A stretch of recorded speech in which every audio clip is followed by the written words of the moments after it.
close your eyes for a moment and let me take you somewhere quiet and vast. It's a warm July night in 1947, and we're standing together in the New Mexico desert, 75 miles northwest of a small ranching town called Roswell. The air carries the faint, sweet scent of sagebrush, and a slow, warm wind moves across the endless expanse of sand and scrub. Above us, countless stars shimmer in the deep black sky, more stars than you've ever seen, unmarred by city lights, each one a tiny pinprick of ancient light. But here's what you need to know about this particular night. Something is about to happen that will spark one of the most enduring mysteries in modern history. In just a few hours, a sound will pierce this perfect stillness, a sound so strange, so unlike anything the desert has ever heard, that it will echo through decades of whispers, cover-ups, and unanswered questions. What was that sound? What fell from the sky that night? And why? 77 years later, are we still asking these questions? Tonight, I'm going to walk you through every detail of what really happened in Roswell. Not the Hollywood version, not the conspiracy theories, but the actual events as they unfolded, piece by mysterious piece. You'll meet the weathered rancher who made the discovery that started it all. You'll follow the Army intelligence officer who held debris in his hands that defied everything he knew about materials and engineering. And you'll witness the moment when the military's own press release announced to the world that they had recovered a flying disc, only to retract that statement within hours.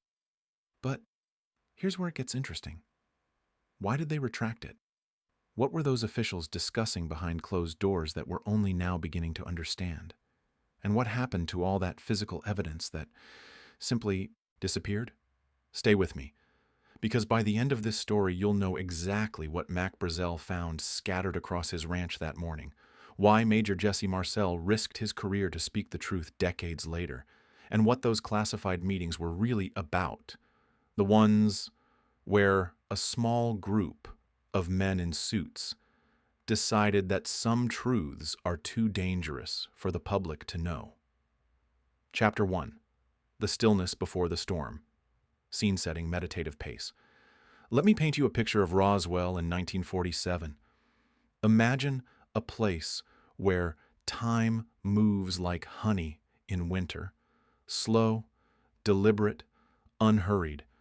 This is a small ranching town where everyone knows everyone, where the biggest news might be whose prize bull broke through a fence, or whether Mrs. Henderson's apple pie would take first place at the county fair again. The rhythm of daily life follows the sun.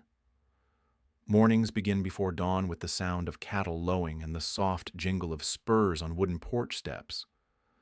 By mid-morning, the heat starts to build, and folks gather in small groups, outside Murphy's feed store, in the cool shadows of the First National Bank, along the fence lines that divide one ranch from another. Conversations drift from cattle, prices, to the weather, from who's courting whom to whether that new picture show at the theater is worth seeing. This is a place where extraordinary things simply don't happen until they do. 75 miles northwest of town, on a spread of land so vast it seems to merge with the horizon itself, lives a man named W. Mac Brazel. If you saw him walking down Main Street, you'd know immediately what he was. His face weathered by wind and sun, his hands calloused from decades of working with cattle and barbed wire, his eyes carrying that particular squint that comes from scanning distant horizons for strays. Mac is the kind of man who speaks only when he has something worth saying. His neighbors respect him, trust his word, know him as someone who deals in facts, not fancies. He's worked the Foster Ranch for years, knows every arroyo, every watering hole, every stand of mesquite across its endless acres. On the night of July 2nd, 1947, Mac goes to bed the same way he has for thousands of nights before, listening to the familiar sounds of the desert settling into darkness. Coyotes, calling in the distance, the soft rustle of wind through the sagebrush, the occasional lowing of cattle bedding down for the night. But this night is different, though Mac doesn't know it yet. The air is dry and still, unusually so for early July. In the distance, summer lightning flickers soundlessly across the sky, those dry electrical storms that light up the desert like a photographer's flash, brief and brilliant and gone. The cicadas, which have been humming their endless song since sunset, suddenly fall silent. And then, sometime in the deep hours of the night, Mac hears something that doesn't belong. It's a sound unlike anything he's ever heard. A metallic, tearing, ripping noise that seems to come from high above, lasting several seconds before cutting off abruptly. Not thunder, though lightning still flickers in the distance. Not the sound of an airplane engine failing, though the Army airfield in Roswell does send planes over his property from time to time. This is something else entirely, something that makes Mac sit up in bed for a moment, listening, waiting for the sound to come again. But the desert has returned to silence. Even the coyotes have stopped calling. Mac settles back into his pillow, chalking it up to one of those strange acoustical tricks the desert sometimes plays. Sound carrying from miles away, bouncing off canyon walls, arriving twisted and unfamiliar. He's lived out here long enough to know that the desert keeps its own rules. He closes his eyes and drifts back to sleep, unaware that in a few hours, when the sun rises and he rides out to check his cattle, he'll discover something that will change his life forever. Something that will thrust this quiet private man into the center of a mystery that will outlast him, outlast everyone who was there that night, and continue to puzzle us all these decades later. But what exactly will Mac find scattered across his ranch? What kind of debris could possibly have created such a lasting controversy? And why, when he tries to do the right thing and report his discovery, will it set in motion a chain of events that even the U.S. military couldn't control? The sun is about to rise over the New Mexico desert, and Mac Brazel is about to make a discovery that will echo through history. Chapter 2. Discovery of the Debris. The morning sun climbs slowly above the eastern horizon, painting the desert in shades of gold and amber. Heat waves already begin their familiar dance above the sand, and the air carries that particular clarity that comes just after dawn, when every sound seems amplified, every detail sharp and defined. Mac saddles his horse with the practiced efficiency of a man who's done this thousands of times. The leather creaks softly as he adjusts the stirrups, and his horse stamps once, eager to begin the morning rounds. This is routine. Checking water troughs, looking for breaks in the fence line, making sure no cattle have wandered too far from the main herd. But as Mac rides northwest toward the area where his sheep graze, something in the air stops him.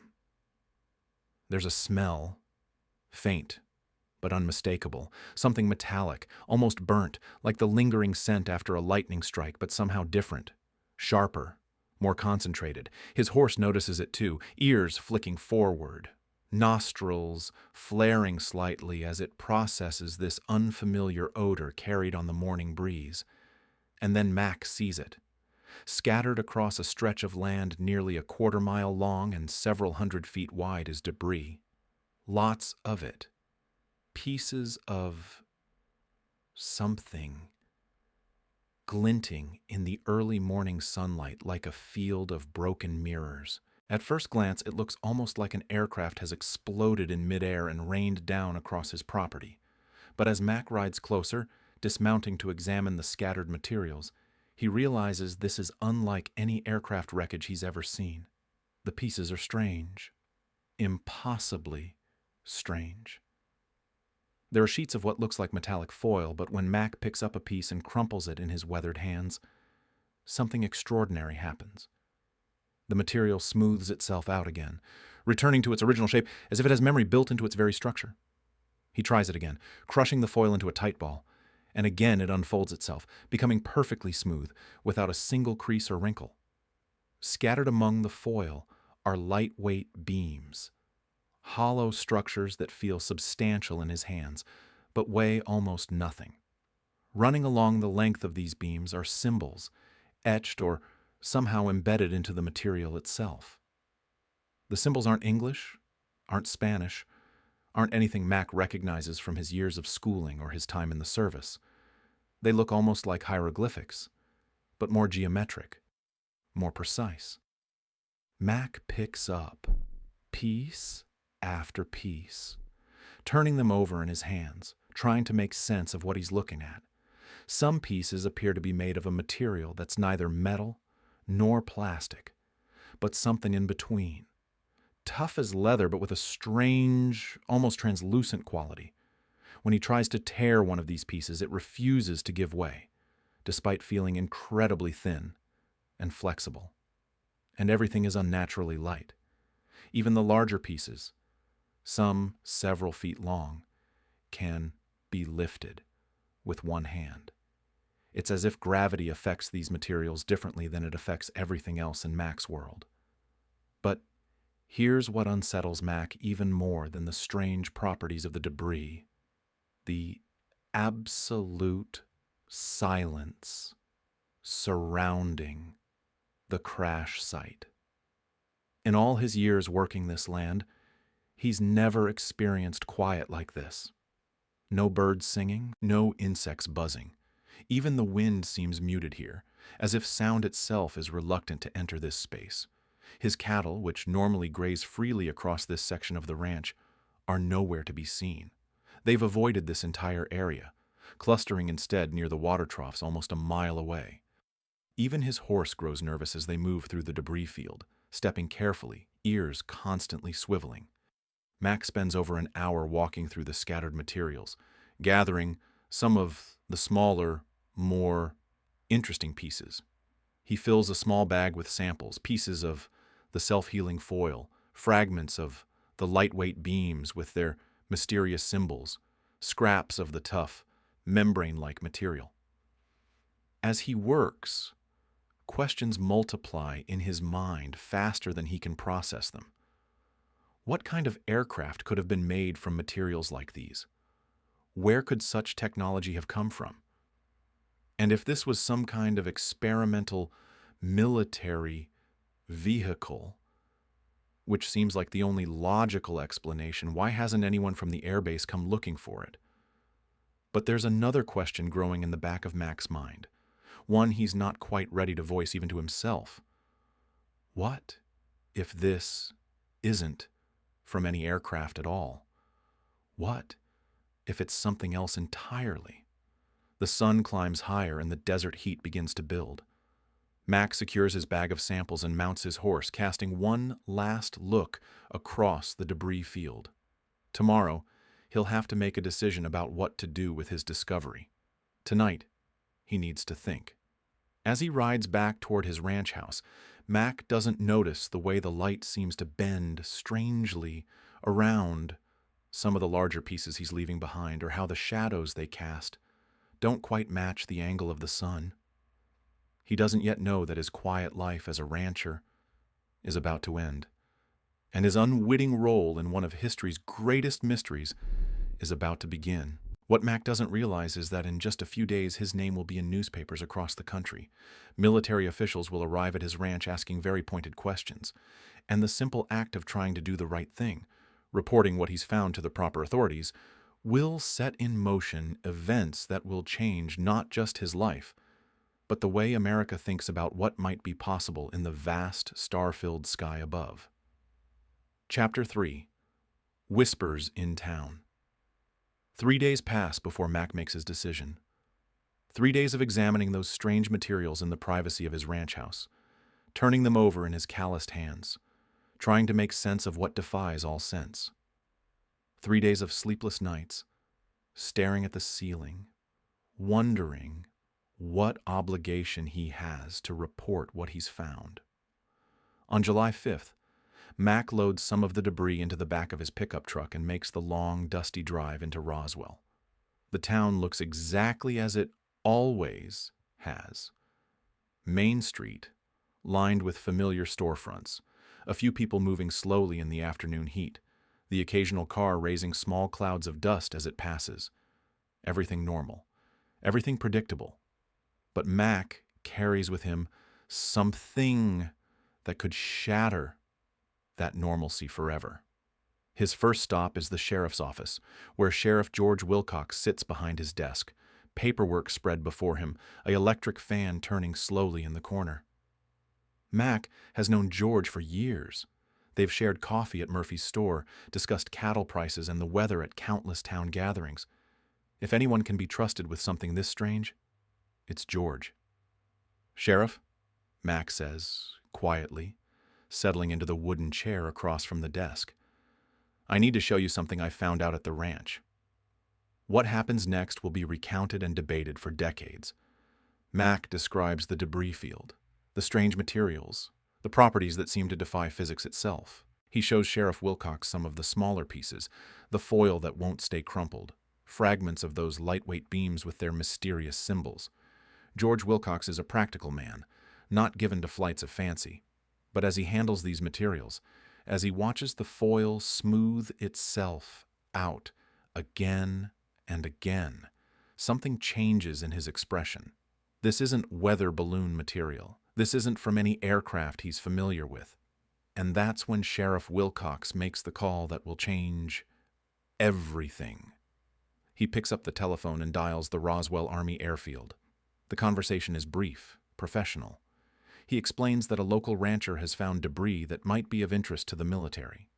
Within an hour, word has traveled up the chain of command at the base. But here's what Mac and Sheriff Wilcox don't know. By making that call, they've set in motion a machinery of secrecy that's much larger and more powerful than anything in their small-town experience. As Mac drives home that evening, he passes Murphy's feed store, where a small group has gathered on the covered porch to escape the heat. He notices how the conversation stops when he approaches, how eyes follow his truck. Word travels fast in a town like Roswell, especially when it involves the sheriff's office and the military base. By the next morning, the whispers have begun. At Heinz's bakery, while Mrs. Peterson selects her morning rolls, she mentions to Gladys Hines that she heard Mac Brazel found something strange out at his ranch, something the Army is interested in. Gladys, kneading dough for the day's bread, pauses in her work. "Strange how?" she asks. At the barber shop, while Joe Riddle trims hair and discusses the heat wave, someone mentions seeing military vehicles heading northwest out of town toward the Foster Ranch area. The conversation shifts, voices dropping lower. Everyone knows Mac Brazel. He's not a man given to tall tales or seeking attention. Some dismiss it quickly. Probably just debris from a weather balloon, they say. The military launches those things all the time for atmospheric testing. Nothing mysterious about that. But others aren't so sure. There have been stories lately, haven't there? Reports in newspapers about strange lights in the sky, disc-shaped objects moving at impossible speeds. Most folks have dismissed these accounts as the product of overactive imaginations or too much time spent reading those science fiction magazines. But what if they aren't stories at all?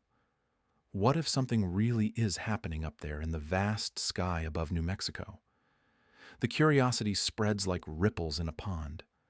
By Tuesday, a handful of locals have made the drive out to Foster Ranch, hoping to see this debris field for themselves.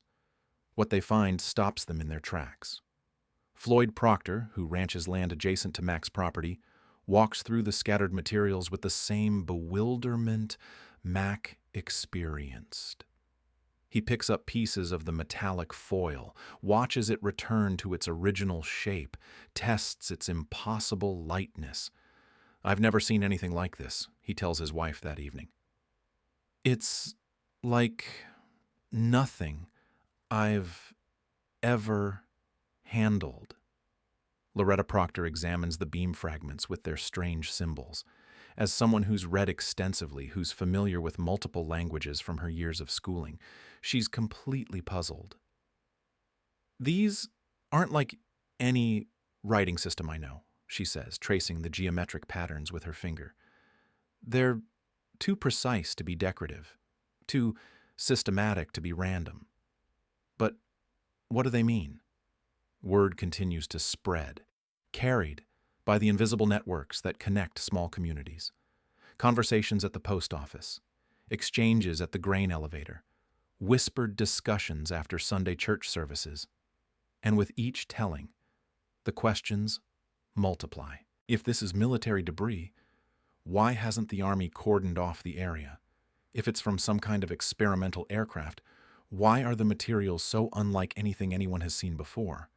And if it's just a weather balloon, as some are beginning to suggest, why are the properties of these materials so extraordinary? But there's another layer to the whispers, something that makes people lower their voices even further. Some folks are beginning to remember other strange incidents. Lights in the sky that moved in ways aircraft simply don't move. Sounds in the night that don't match anything in their experience of the natural world. Mrs. Henderson, who lives on a ranch 15 miles south of town, mentions to her neighbor that she saw strange lights over the desert just 3 nights ago, lights that hovered motionless, then accelerated away at speeds she couldn't believe.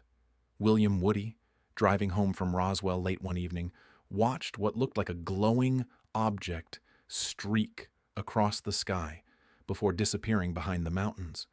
These accounts, shared quietly among trusted friends, begin to weave together into something larger, a pattern that suggests Mac Brazel's discovery might be connected to something much more significant than a single incident. And that's when the truly unsettling realization begins to take hold among some of the townspeople. What if this debris didn't come from anywhere on Earth at all? What if the answer to the mystery of these strange materials, these impossible properties, these indecipherable symbols, lies not in any earthly explanation, but somewhere else entirely? It's a thought too large and strange for most people to fully accept. But it's also a thought that, once planted, becomes very difficult to dismiss, especially when, in just a few more days, the military will make an announcement that will shock not just Roswell, but the entire country. An announcement that will validate every wild speculation, every whispered theory, every impossible possibility that people have been afraid to voice. But then, just as quickly, they'll take it all back. And that's when the real mystery will begin. Chapter 4. Major Marcel's Investigation.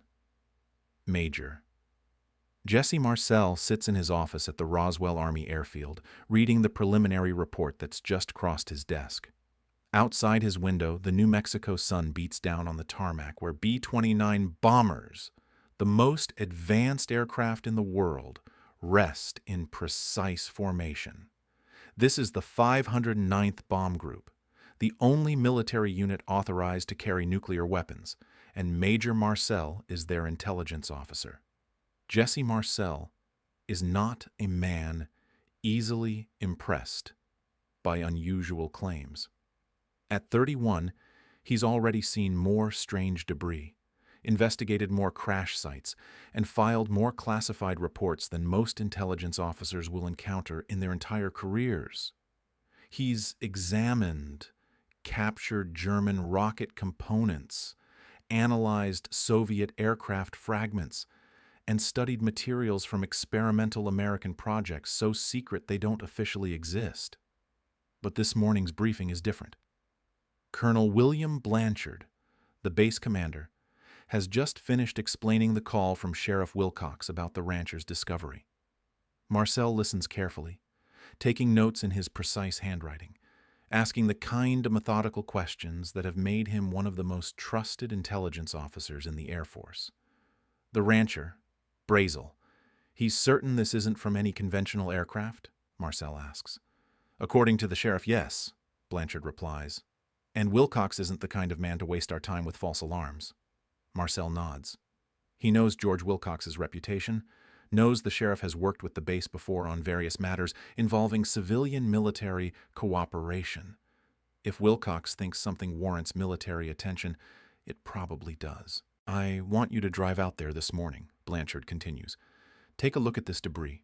Determine if it's connected to any of our operations or any known experimental programs. If it's not, the colonel's voice trails off, leaving the implication hanging in the air. If it's not from any known program, then what is it? Within the hour, Marcel is driving northwest out of Roswell in a military jeep, following the dusty road that leads to the Foster Ranch. The landscape stretches endlessly in all directions, rolling hills covered in scrub brush and mesquite, broken occasionally by weathered fence posts and the distant shapes of grazing cattle. As an intelligence officer, Marcel has been trained to approach unusual situations with systematic skepticism. Most mysteries, he's learned, have mundane explanations.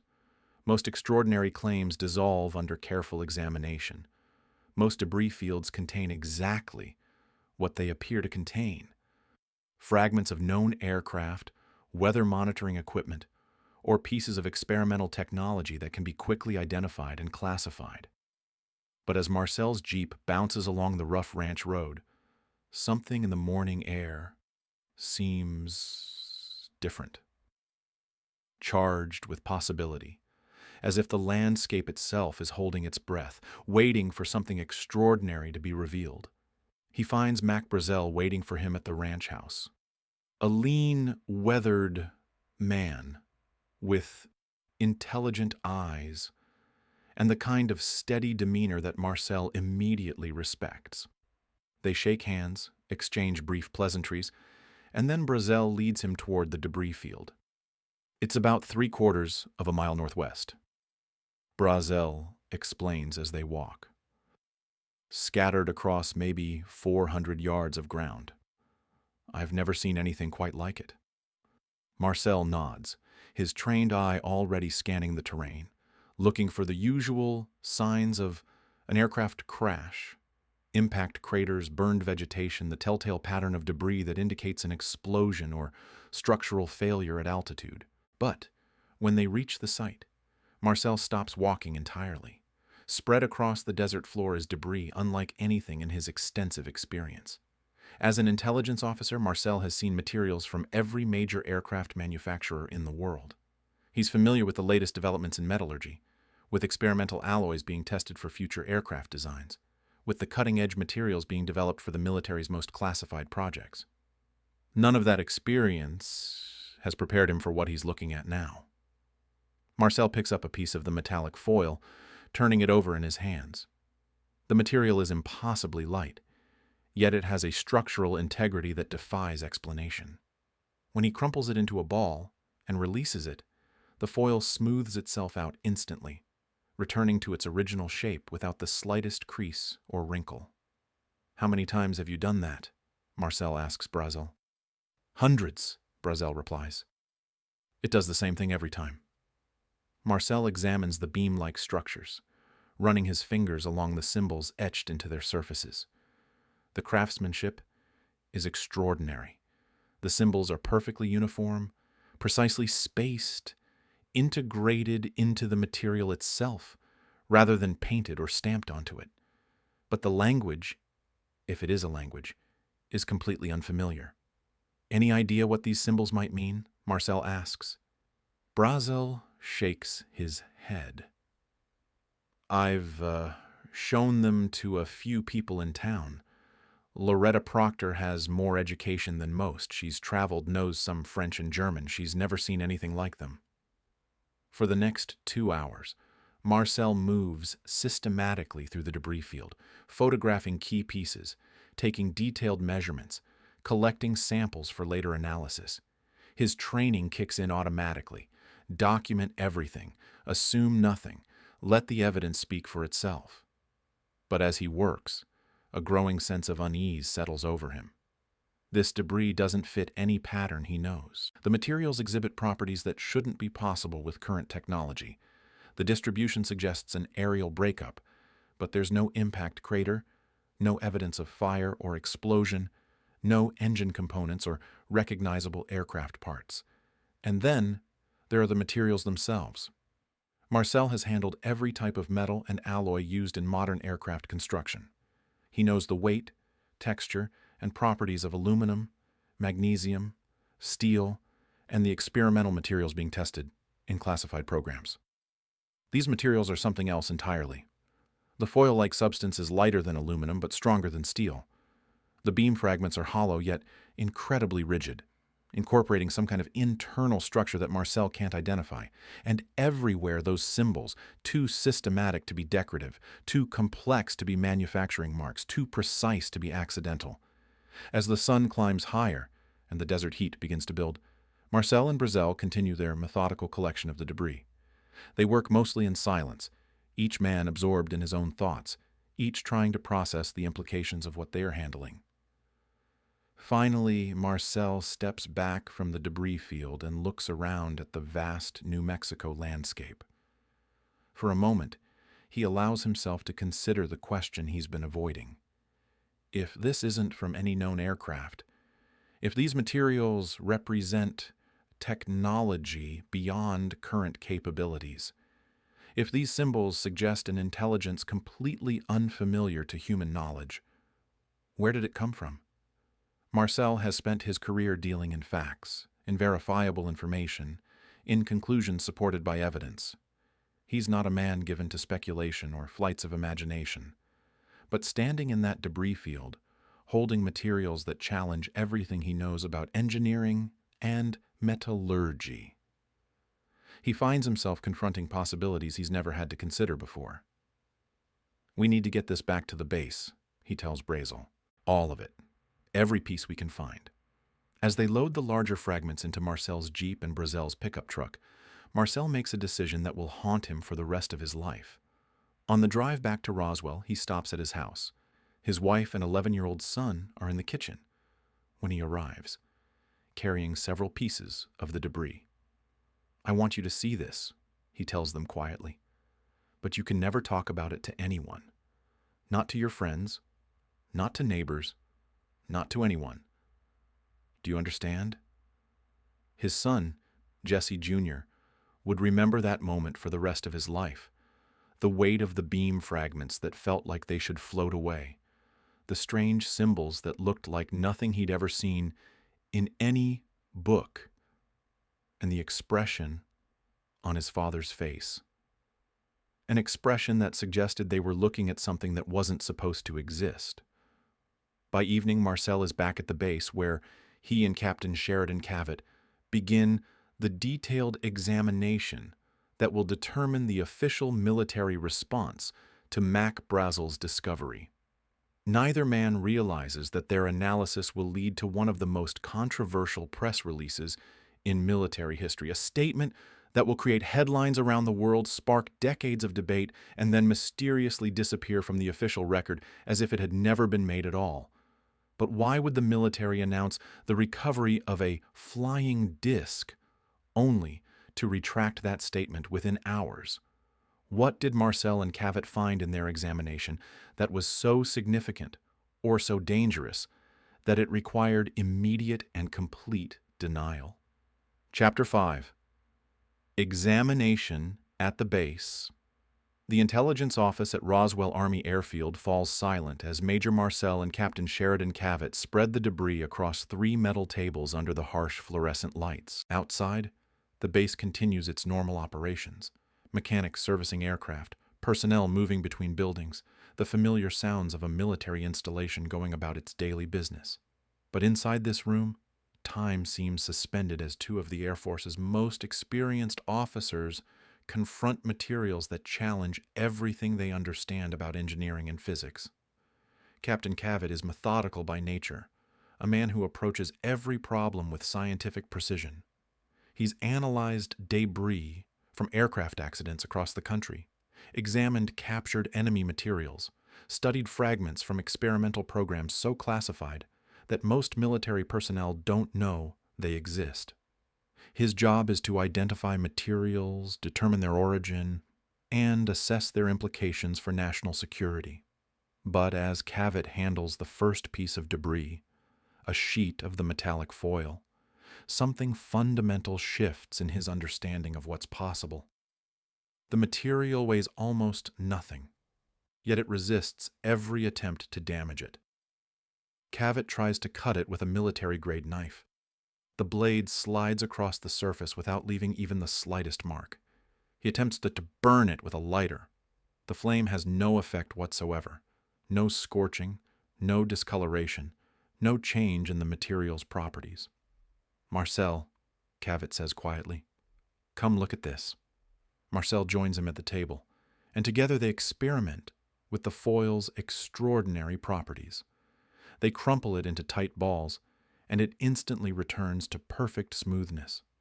They fold it into complex shapes, and it unfolds itself as if it possesses some kind of molecular memory. They try to stretch it, compress it, tear it. Nothing has any lasting effect. "I've never seen anything with properties like this," Cavett admits, and coming from a man of his experience, that statement carries enormous weight. They move to the beam fragments, examining the symbols under magnifying glasses. The markings aren't painted or etched in any conventional sense. They appear to be integral to the material itself, as if they were somehow grown or formed during the manufacturing process. The symbols follow no linguistic pattern either man recognizes, yet there's an unmistakable logic to their arrangement. "These aren't random marks," Marcel observes, tracing one of the symbol sequences with his finger. "There's a system here. A grammar, maybe. But it's unlike any writing system I've ever encountered. Some of the beam fragments are hollow, and when Marcel taps them, they produce a sound unlike anything he's heard from any known material. Not metallic, not wooden, not plastic, but something entirely different, a pure, resonant tone that seems to hang in the air longer than physics would suggest. As the evening progresses, both officers become increasingly uncomfortable with what they're discovering. This isn't debris from any experimental American aircraft. They would know about any project advanced enough to produce materials like these. It isn't from any known foreign technology. Neither the Soviets nor any other nation possesses metallurgical capabilities that could create these substances. And it certainly isn't from any conventional weather balloon, despite the fact that weather balloons are launched regularly from various military installations across the Southwest. "Cavett," Marcel says, finally, setting down a piece of the membrane-like material he's been examining. "What if this isn't from any aircraft at all?" It's the question both men have been avoiding, the possibility that challenges not just their professional expertise, but their fundamental understanding of what's possible in the world. If these materials didn't come from any known earthly source, if they represent technology far beyond current human capabilities, then where did they come from? Cavett doesn't answer immediately. He continues examining a beam fragment, turning it over in his hands, testing its impossible lightness against its obvious structural integrity. Finally, he looks up at Marcel. "If that's the case," he says quietly, "then we're dealing with something completely outside our experience. Something that's going to require decisions far above our pay grade." They work through the night, documenting everything, photographing each piece from multiple angles, conducting every test they can think of with the equipment available to them. By dawn, their conclusions are inescapable. This debris represents technology beyond anything in the current human arsenal. The implications are staggering. If this technology exists, if it can be studied and understood, it could revolutionize everything. Propulsion systems, material science, communications, energy production. The military advantages alone would be incalculable. But there are other implications, darker ones, that both men understand without speaking them aloud. If this technology exists, and it's not human in origin, then humanity is not alone in the universe. And if we're not alone, if there are intelligences capable of creating materials like these, then everything, our understanding of our place in the cosmos, our assumptions about our technological supremacy, our most basic beliefs about reality itself, requires fundamental revision. At 0600 hours, Marcel places a call to Colonel Blanchard. The conversation is brief, coded in the careful language of military communications, but the message is clear. What they've found is extraordinary, unprecedented, and requires immediate command-level decisions. Within 2 hours, the base is buzzing with activity. Senior officers arrive for emergency briefings. Communication lines to Washington are activated. Security protocols that most base personnel have never seen before are quietly implemented. And in a decision that will echo through history, someone in the chain of command makes the choice to tell the public the truth, or at least a version of it. On the morning of July 8, 1947, Lieutenant Walter Haut, the base public information officer, prepares to release a statement that will shock the world. The Roswell Army Airfield, he will announce, has recovered a flying disc from a ranch northwest of the city. But even as Haut types the press release, even as he prepares to distribute it to local media outlets, forces are already in motion to contain the story. Phone calls are being made to Washington, emergency meetings are being convened, and a decision is being reached that will classify not just the debris, but the very fact of its existence. The truth, it seems, is too dangerous to remain public. But why? What could be so threatening about the discovery of advanced technology that it requires immediate and complete suppression? What are the officials in those emergency meetings so afraid of? And once the machinery of secrecy begins to turn, once the decision is made to deny and deflect and disappear the evidence, what happens to the people who've already seen too much? What happens to Mac Brazel, who found the debris? What happens to Marcel and Cavett, who examined it? What happens to everyone who knows that the official story, weather balloon debris, is a lie? The answers to these questions will shape one of the most enduring mysteries in modern history. A mystery that begins not with what was found in the New Mexico desert, but with the decision to make sure the world never learns what was really there. Chapter 6. Public Announcement. Lieutenant Walter Haut sits at his typewriter in the Public Information Office at Roswell Army Airfield, staring at the blank sheet of paper before him. Outside his window, the morning sun climbs steadily into a clear blue sky, and the base continues its routine operations. But the press release he's about to write will shatter that routine forever. Colonel Blanchard's instructions were clear and specific. Prepare a statement announcing that the 509th Bomb Group has recovered a flying disc from a ranch in the Roswell vicinity. The statement should be factual, brief, and released to all local media outlets immediately. Haut has written hundreds of press releases during his time as the base public information officer. Announcements about training exercises, personnel changes, community relations events. Standard military communications designed to keep the public informed about routine base activities.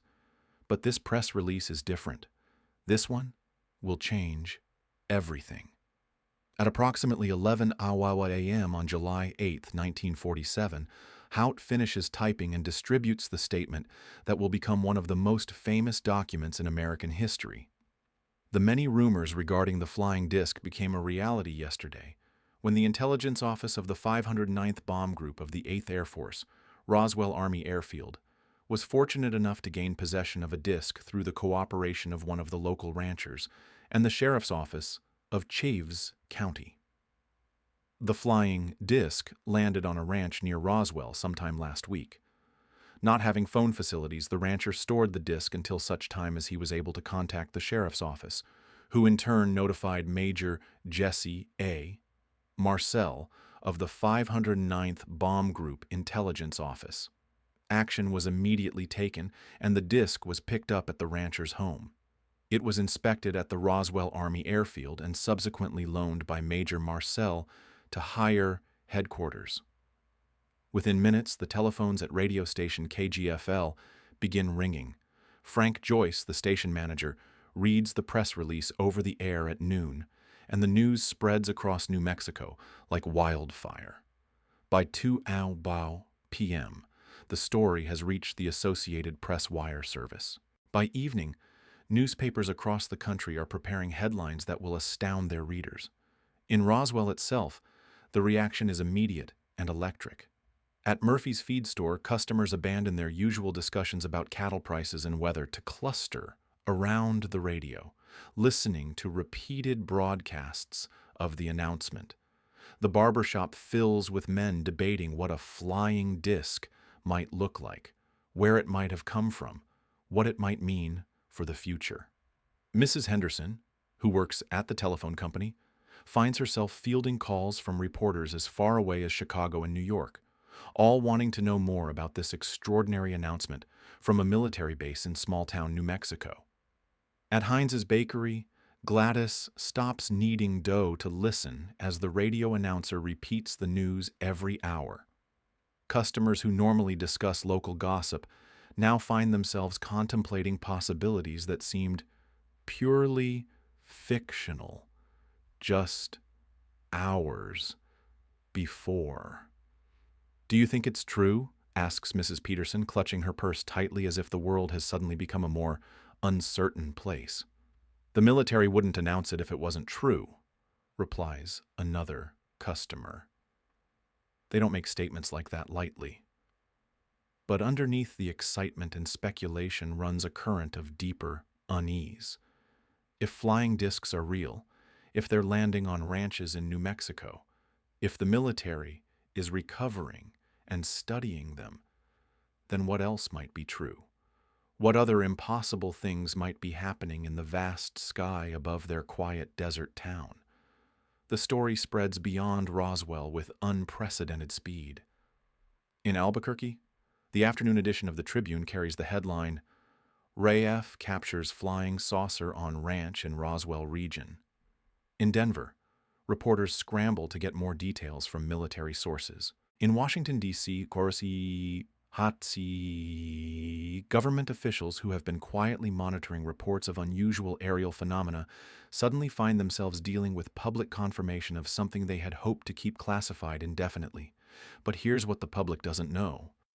Even as the story spreads across the nation, even as reporters from major newspapers begin planning trips to New Mexico, even as the world prepares to learn more about this extraordinary discovery, phone calls are being made that will change everything. At the Pentagon, high-ranking officials are engaged in urgent conversations with commanders at Roswell Army Airfield. The tone of these conversations is not congratulatory. The questions being asked are not about scientific breakthroughs or technological advances. Instead, the focus is on damage control, information management, and the immediate implementation of protocols designed to contain information deemed too sensitive for public consumption. In offices far from the New Mexico desert, men in suits are discussing the implications of public knowledge about recovered flying discs.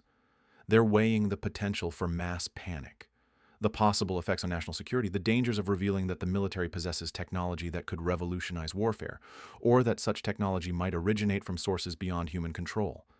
And they're making decisions that will transform this moment of unprecedented transparency into decades of official silence. Back in Roswell, most people are unaware that the story they're celebrating is already being systematically dismantled by forces far beyond their small-town experience.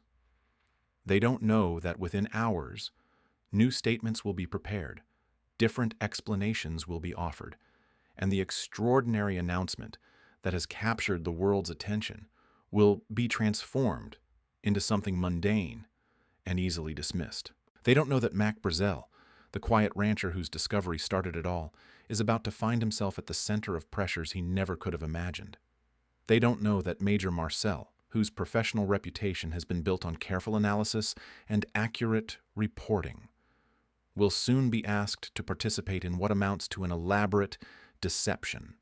And they don't know that the debris itself, those materials with their impossible properties, those beam fragments with their mysterious symbols, those pieces of technology that could revolutionize human understanding of what's possible, are about to disappear from public view as completely as if they had never existed at all.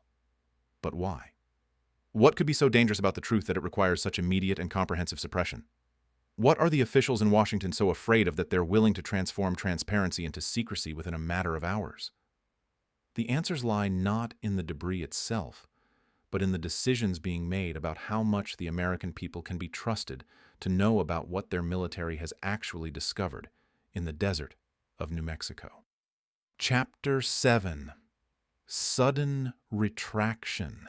The telephone rings in Colonel Blanchard's office at 3:47 p.m., less than 5 hours after the flying disc announcement has electrified the nation.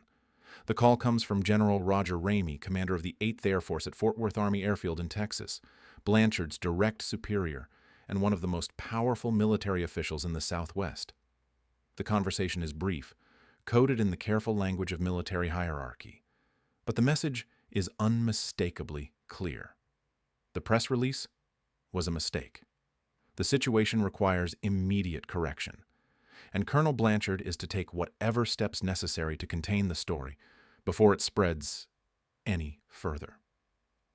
Within 30 minutes, Major Marcel receives orders that will haunt him for the rest of his life. He is to gather representative samples of the debris, board the next transport flight to Fort Worth, and prepare for a press conference that will officially correct the morning's announcement. Marcel understands immediately what this means.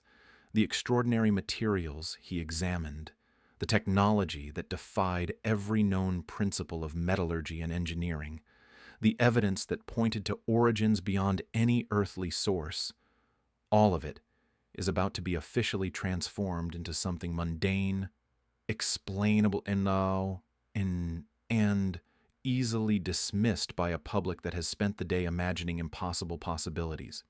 At 4:30 p.m., Lieutenant Walter Haut receives new instructions for an updated press release. The language is specific, and there's no room for interpretation or creative editing. He sits at the same typewriter where he composed the morning's historic announcement and begins typing words that will attempt to erase history.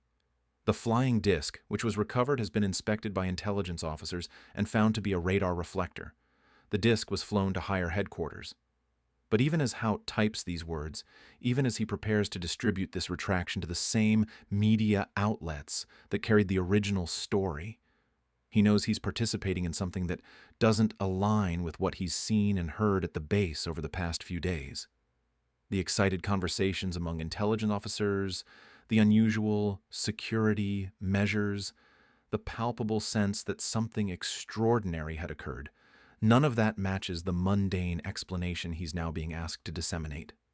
By 6 p.m., Major Marcel finds himself standing in General Ramey's office at Fort Worth, surrounded by debris that looks nothing like what he collected from the Foster Ranch. Spread across the floor are the remains of what appears to be a weather balloon and radar reflector, aluminum foil, wooden sticks, and rubber balloon material, standard meteorological equipment that any trained officer would recognize immediately. Marcel stares at this conventional debris, then looks at General Ramey. The general's expression makes it clear that no questions are welcome, no clarifications will be provided, and no discussions about the substitution are appropriate. "Major," General Ramey says quietly, "the press will be here in an hour. You'll explain that this is what was recovered from the ranch. You'll describe how easy it was to mistake weather balloon debris for something more unusual, especially after it had been exposed to the elements for several days." Marcel nods, understanding that his career, his family's security, and his future in the military depend on his willingness to participate in this carefully orchestrated deception. But privately, he makes a promise to himself. Someday, when it's safe, when the pressures of military service and national security no longer constrain him, he will tell the truth about what he actually found in that debris field. The press conference begins at 7:00 p.m. Reporters who had traveled to Texas expecting to learn more about recovered flying disc technology instead find themselves photographing Major Marcel kneeling beside obvious weather balloon debris, explaining how such mundane materials could have been misidentified as something extraordinary. The photographs that emerge from this press conference will become some of the most controversial images in the entire Roswell story. Marcel, a distinguished intelligence officer with years of experience identifying aircraft debris, appearing to examine weather balloon materials as if he's never seen such equipment before. But what the cameras don't capture is the expression in Marcel's eyes, the look of a man who knows he's being asked to lie about something that could fundamentally change human understanding of our place in the universe. The retraction spreads through the media with the same speed as the original announcement, but with a very different effect. Newspapers that had prepared exciting headlines about military recovery of flying disc technology now run stories about mistaken identification and the tendency for unusual weather conditions to create optical illusions. Radio stations that had spent the afternoon fielding calls from listeners eager to learn more about this extraordinary discovery now broadcast corrections and clarifications that transformed the day's excitement into embarrassment about how quickly the public had been willing to believe in impossible things. In Roswell, the reaction is more complex. At Murphy's feed store, the men who had gathered to discuss the implications of recovered flying disc technology now find themselves debating whether they had been foolish to take the military's announcement seriously in the first place. Weather balloon, says one. Should have known it was something simple. But others aren't convinced. They remember Mac Brazel's descriptions of the debris, the strange properties of the materials, the unusual behavior of livestock around the crash site. Weather balloon debris doesn't smooth itself out after being crumpled. Radar reflectors don't contain symbols in unknown languages. Meteorological equipment doesn't create the kind of electromagnetic effects that some witnesses reported. At the barbershop, at Heinz's Bakery, in quiet conversations along Main Street, a different kind of whisper begins to circulate. Not excitement about flying discs, but questions about why the story changed so quickly, why the military's explanation seems to contradict so much of what local witnesses observed, why something that warranted a press release from a military base suddenly became a case of mistaken identification. Some accept the weather balloon explanation gratefully, relieved to return to a world where extraordinary things don't happen, where the military doesn't recover technology from unknown sources, where the skies above New Mexico contain nothing more threatening than conventional aircraft and meteorological equipment. But others find themselves more troubled by the retraction than they had been by the original announcement. If the military was wrong about identifying the debris, what does that say about their competence? If they were right the first time, but are now lying about it, what does that say about their trustworthiness? And if something extraordinary really did happen on Mac Brazel's ranch, what does this sudden silence mean for the people who witnessed it firsthand? Mac Brazel himself receives visitors that evening. Not reporters seeking interviews, but other men in suits who ask very specific questions about who he's talked to, what he's said, and what he might be planning to say in the future. The conversation is polite, even friendly, but Brazel understands that he's being given guidance about the appropriate response to media inquiries. The weather balloon explanation, he's told, is accurate and complete. Any other details he might have observed, unusual properties of the materials, strange symbols, electromagnetic effects, were likely the result of exposure, weathering, and the tendency for people to see patterns where none actually exist. Brazel nods and agrees, but that night, as he sits on his porch looking out across the desert where he made his discovery, he wonders what happened to the materials he collected. Why the debris he examined for hours has been replaced in the official story with conventional weather balloon equipment, and what it means that telling the truth about what he found might no longer be safe or welcome. The day that began with unprecedented transparency about recovered flying disc technology ends with official denial, public confusion, and the beginning of a silence that will last for decades. But the questions raised by that single day, about what was really found, why the story changed so dramatically, and what forces were powerful enough to transform a military announcement into a weather balloon explanation. Those questions will prove much more durable than the official retraction designed to put them to rest. Chapter 8. Witness Under Pressure. Mac Brazel wakes to the sound of vehicles approaching his ranch house. It's 6:30 a.m., 3 days after the military's retraction, and the morning light reveals tire tracks crisscrossing his property, not just from the military vehicles he expected, but from other cars. Unmarked sedans that have left their impression in the soft earth around his home. He walks to the window and counts at least 4 different sets of tracks leading to and from various points on his land. Some head toward the debris field.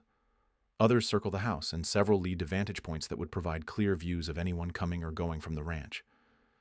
The message is subtle but unmistakable. Mac Brazel is being watched. Over the next few days, the pressure intensifies in ways that are never quite direct enough to be called threats, never quite obvious enough to be reported as intimidation, but persistent enough to fundamentally change Mac's understanding of his situation. Men in business suits appear at unexpected moments, when he's checking cattle near the north pasture, when he's repairing fence line along the county road, when he drives into town for supplies. They're always polite, always professional, always asking the same kinds of questions. Has he spoken to any reporters since the military's clarification? Does he understand that weather balloon debris can look unusual after exposure to the elements? Is he satisfied with the official explanation of what he found?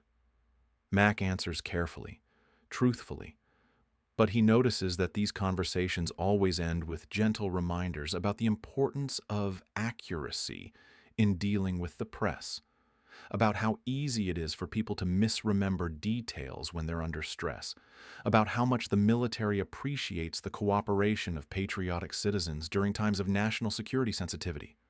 The men never identify themselves beyond showing credentials that flash too quickly to read clearly. They never explicitly tell Mac what he should or shouldn't say. But the implication is always present. His original descriptions of the debris, his accounts of materials with unusual properties, his observations about the crash site's strange effects on livestock. These details are no longer helpful to anyone. On July 15th, exactly 1 week after the military's retraction, Mac drives into Roswell to pick up feed for his cattle. At Murphy's store, the conversation that had buzzed with excitement about flying discs just days earlier has shifted to something more guarded. "Mac," says Floyd Proctor, who had visited the debris field himself, "you still think that was just weather balloon stuff you found?"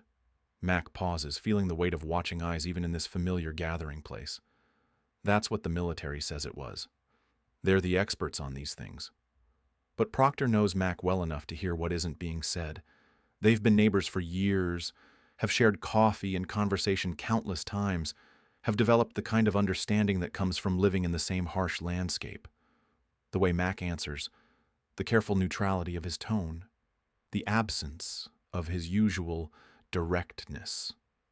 It all suggests a man who's choosing his words very deliberately. "Funny thing," Proctor says quietly, "I could have sworn those pieces I picked up weren't like any weather balloon material I've ever seen." Mac nods, but doesn't elaborate. Around them, other conversations continue, but with a new undertone of caution. People who had been eager to discuss the extraordinary events of the past week now seem more interested in talking about cattle prices, the weather, the upcoming county fair. It's as if the entire community has received the same unspoken message. Some topics are no longer safe for public discussion. That afternoon, Mac encounters the most direct pressure he's experienced yet. A black sedan follows him from town, maintaining exactly the same distance for the entire 30-mile drive to his ranch. When he turns into his driveway, the sedan continues past, but slowly enough for Mac to see two men in suits watching him through the passenger window. That evening, his neighbor's phone rings. Mrs. Proctor answers to hear a polite voice asking about Mac Brazel's recent statements to the press, his current attitude toward the military's explanation of events, and whether he's shown any signs of wanting to speak publicly about his discovery. "Who is this?" Mrs. Proctor asks. "Just someone making sure Mr. Brazel has all the support he needs during this difficult time," the voice replies before the line goes dead. The next morning, Mac makes a decision that will define the rest of his involvement in the Roswell incident. He drives to the offices of the Roswell Daily Record, where he's been avoiding reporter interviews for over a week, and agrees to speak publicly about his discovery. But the Mac Brazel who sits down with reporter Jason Kellahan is not the same man who first described finding debris with extraordinary properties. This Mac Brazel tells a different story, one that aligns perfectly with the military's weather balloon explanation. He describes finding rubber strips, tinfoil, a rather tough paper, and sticks. He explains that he had initially thought the debris might be from some kind of aircraft, but now understands that weather balloons can look quite unusual after being exposed to sun, wind, and rain for several days. "I am sure what I found was not any weather observation balloon," he tells the reporter, then immediately contradicts himself by adding, "But if I find anything else besides a bomb, they are going to have a hard time getting me to say anything about it."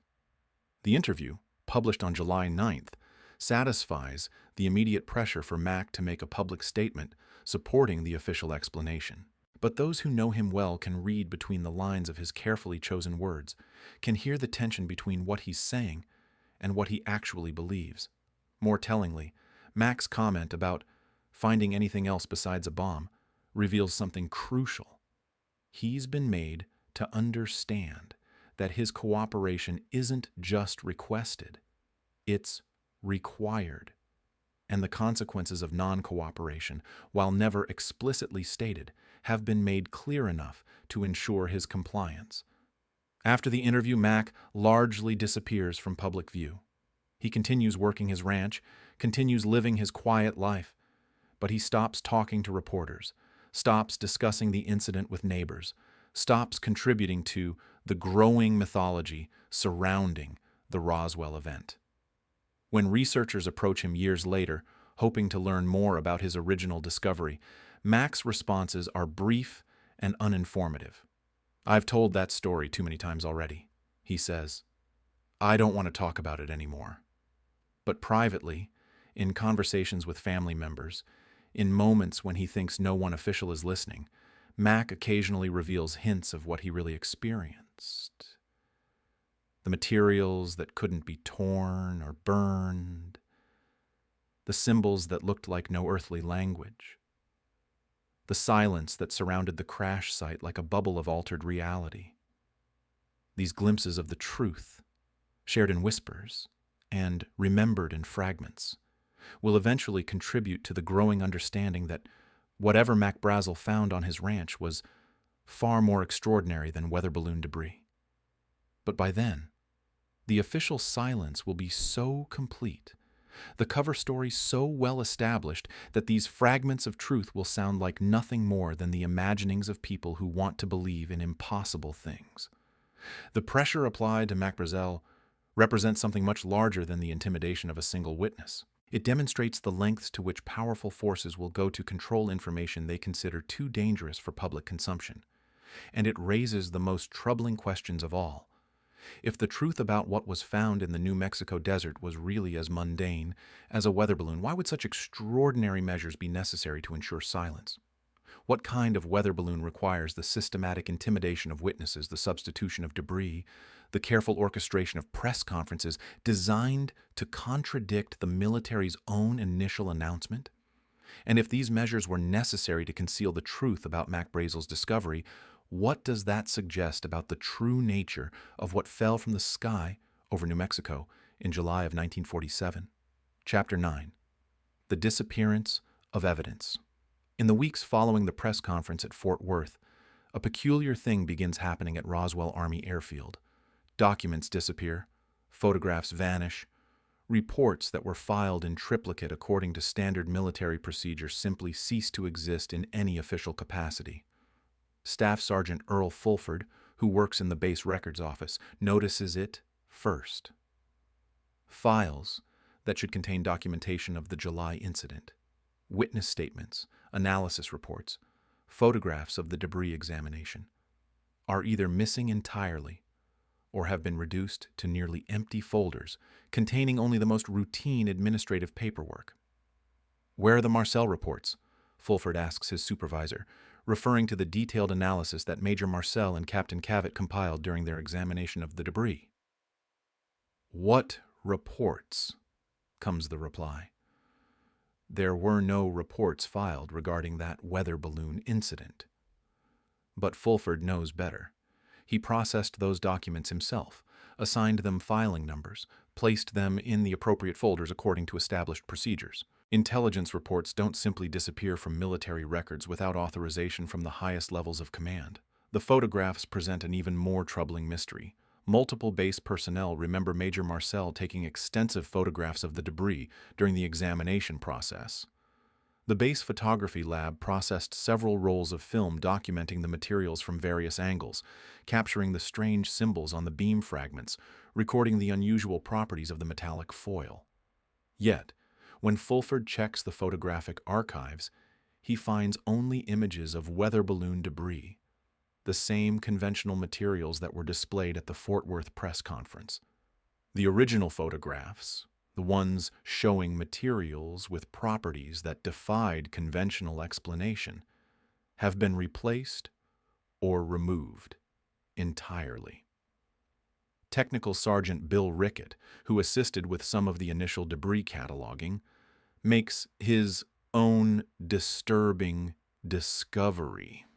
The detailed inventory sheets he prepared, documents listing every piece of material collected from the crash site, with descriptions of their unusual properties and preliminary analysis results, have been replaced with much shorter lists describing only standard meteorological equipment. "This isn't what we cataloged," Rickett tells a colleague quietly.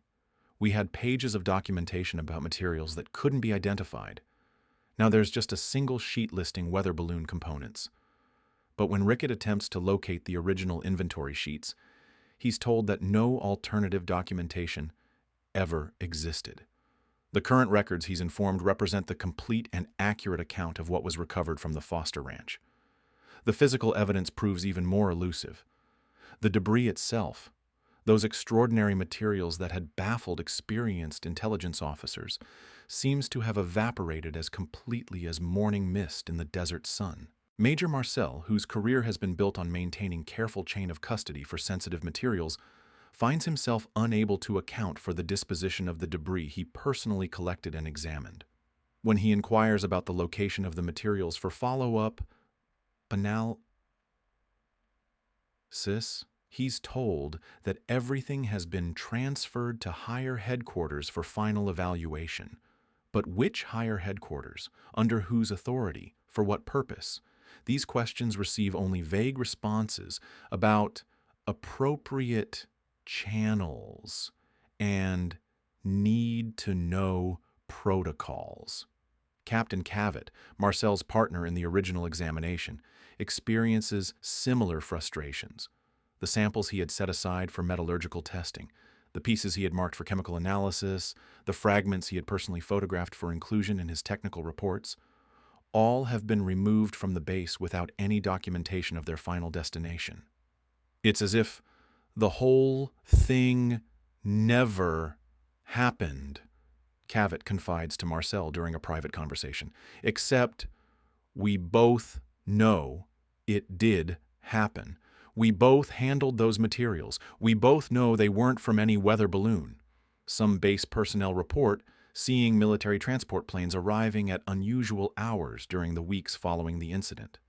These aircraft, arriving after midnight and departing before dawn, load cargo under heavy security without the normal documentation procedures that govern material transfers. Airman First Class Dennis Stanton, working the night shift at the flight line, observes one such operation.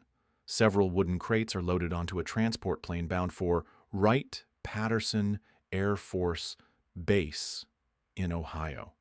The loading is supervised by officers Stanton doesn't recognize, and the cargo manifest he's asked to sign lists the contents only as classified materials for technical evaluation. "What kind of classified materials?" Stanton asks. "The kind you don't ask questions about," comes the reply. But perhaps the most unsettling aspect of this systematic evidence removal is how thoroughly it extends beyond just physical materials and official documents. Personal accounts, witness statements, even informal conversations among base personnel begin to be discouraged or actively suppressed. Airmen who had seen the debris being unloaded, who had observed the unusual security measures surrounding the examination, who had heard their officers discussing the extraordinary properties of the materials, find themselves receiving new assignments that take them far from Roswell. Within months, many of the key witnesses to the July events have been transferred to bases across the country. Those who remain discover that discussing the incident is no longer welcomed. Conversations about that weather balloon thing are redirected to other topics. Questions about what happened to the photographs, the reports, the physical evidence are met with blank stares and firm changes of subject. The message becomes clear. Whatever happened in July has been officially reclassified from a matter of public interest to a topic that doesn't bear discussion among military personnel. Captain Sheridan Cavett, one of only 2 officers who conducted the detailed examination of the debris, eventually adopts a position that will remain consistent for the rest of his military career. When questioned about the Roswell incident years later, he will maintain that he never saw anything unusual, never examined any extraordinary materials, never participated in any analysis that suggested non-conventional origins for the debris. This isn't simply a case of military discretion or classified information protocols. This represents something much more comprehensive: the systematic erasure of an entire sequence of events from the official historical record. But here's what the architects of this cover-up couldn't have anticipated. Human memory proves more durable than official documentation. While reports can be destroyed, photographs can be removed, and physical evidence can be transferred to undisclosed locations, the recollections of the people who witnessed these events remain intact. Major Marcel will carry the memory of those extraordinary materials for the rest of his life. Mac Brazel will never forget the properties of the debris he found scattered across his ranch. The townspeople of Roswell will continue to remember the excitement of that July day when their local military base announced the recovery of a flying disc, and the puzzling speed with which that announcement was retracted. These memories, preserved in private conversations and personal recollections, will eventually emerge decades later, when the pressure of military secrecy no longer constrains those who were there. And when they do emerge, they will reveal the extraordinary lengths to which powerful institutions will go to control public understanding of events they consider too sensitive for general knowledge. The disappearance of evidence from the Roswell incident establishes a pattern that will be repeated in other cases involving unexplained phenomena. Official acknowledgement followed by systematic denial. Documentation followed by the removal of that documentation. Transparency followed by decades of silence. But why would such elaborate measures be necessary if the debris really was just weather material?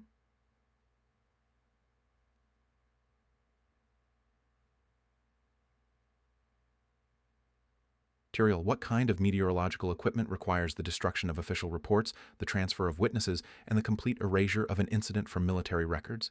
And if these measures were taken to conceal the true nature of what was recovered from Mac Brazel's ranch, what does their very existence tell us about the significance of what actually fell from the sky over New Mexico in the summer of 1947?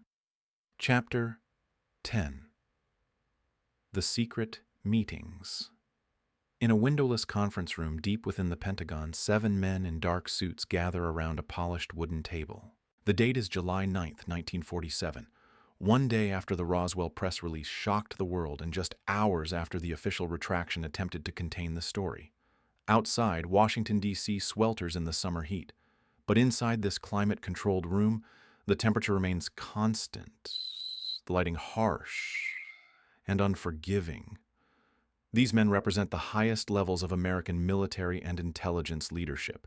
Among them are officials whose names will never appear in public records of this meeting, whose involvement in the Roswell decision-making process will remain classified for decades, whose very presence in this room constitutes information too sensitive for traditional documentation.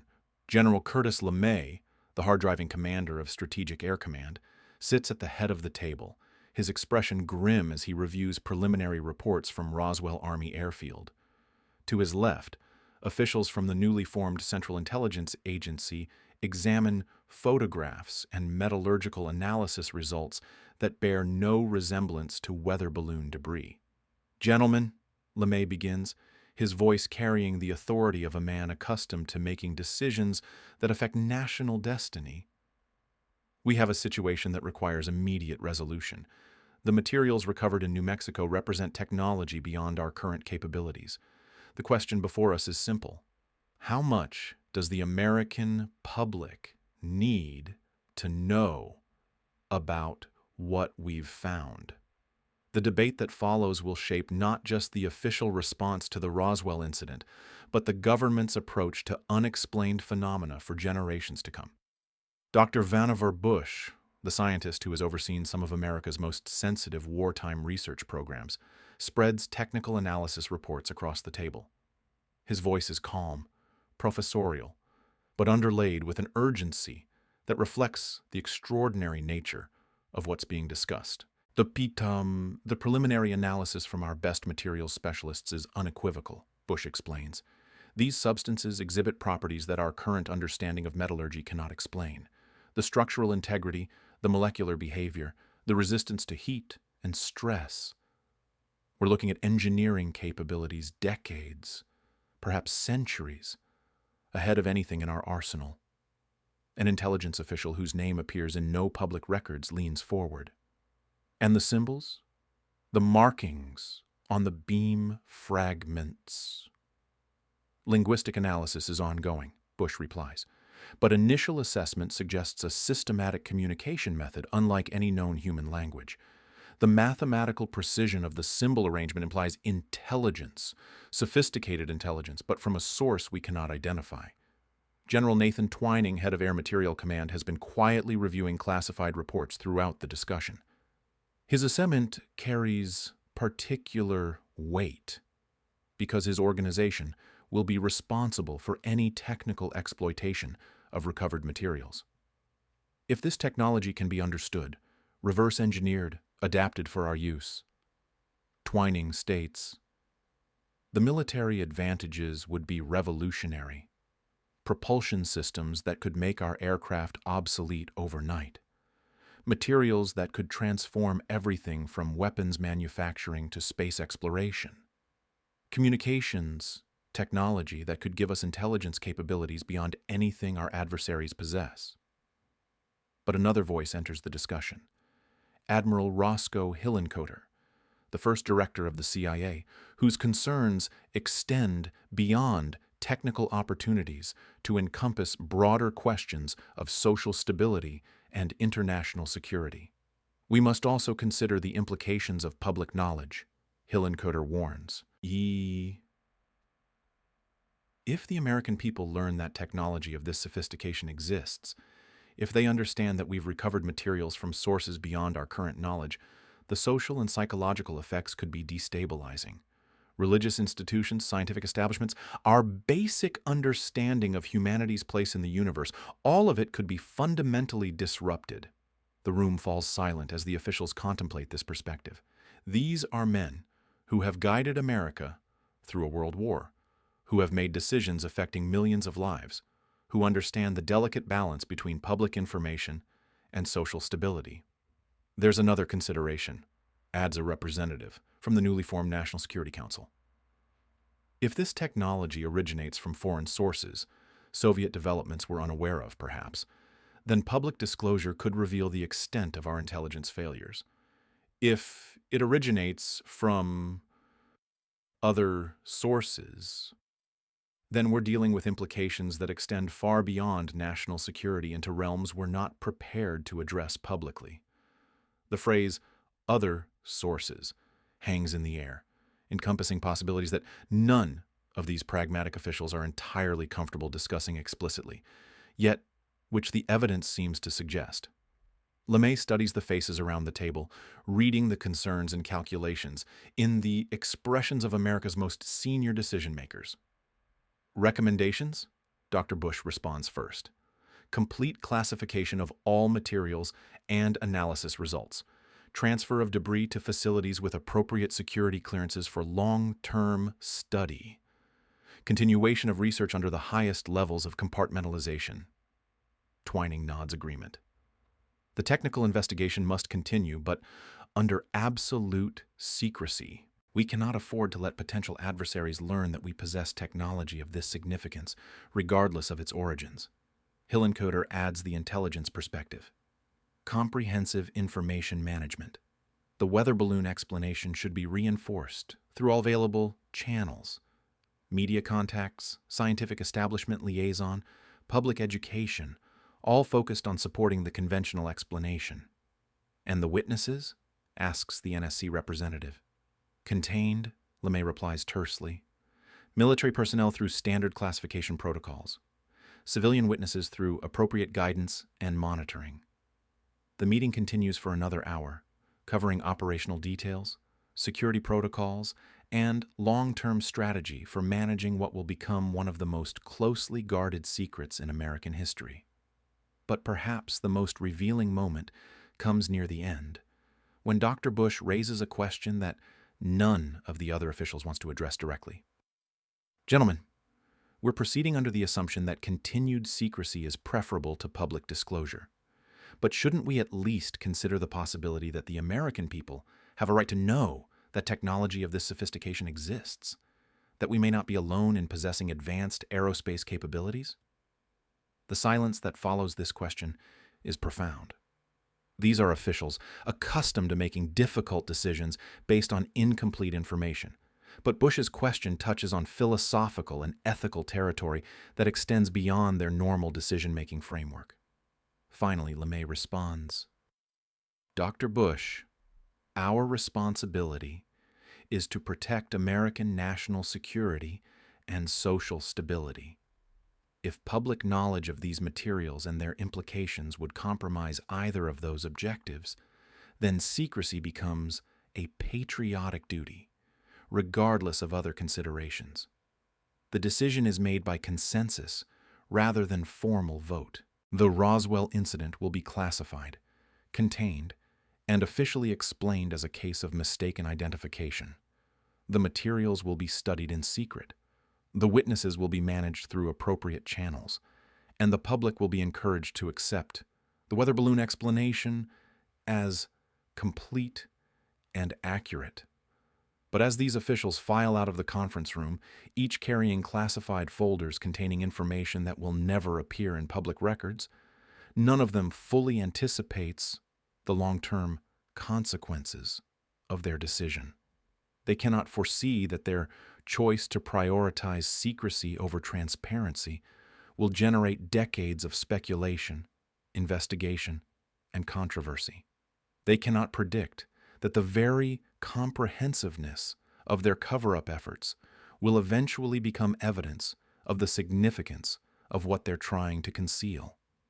And they cannot imagine that the questions raised by their decision about government trustworthiness, about the public's right to know, about humanity's place in a universe that may contain intelligences beyond our current understanding, will persist long after the classified materials have been locked away in facilities whose locations remain unknown even today.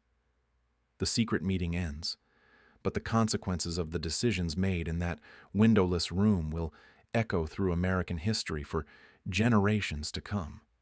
And the most profound question of all, whether the choice to conceal rather than reveal was made in the public interest or in service of institutional self-preservation, remains as relevant today as it was in that summer of 1947 when everything changed.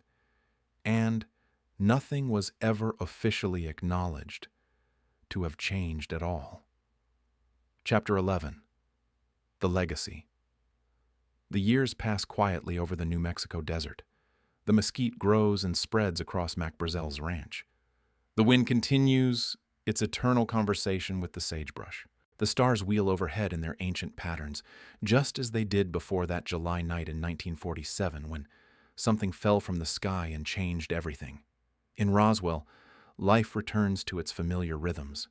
The excitement of that extraordinary week fades into memory, then into local legend, then into something that people mention occasionally when visitors ask about that flying saucer story. The town grows, modernizes, adapts to changing times, but it never quite forgets those few days when it found itself the center of the world's attention. Mac Brazel continues working his ranch until his death in 1963. To the end, he remains a man of few words about the events that made him briefly famous. When researchers approach him in later years, hoping to learn more details about his discovery, his responses are brief and uninformative. The pressure he experienced in those weeks following his report to Sheriff Wilcox has taught him the value of silence. But sometimes, in conversations with family members in moments when he thinks no official ears are listening, Mac allows glimpses of what he really experienced. He describes materials that behaved like nothing else in his knowledge of the physical world.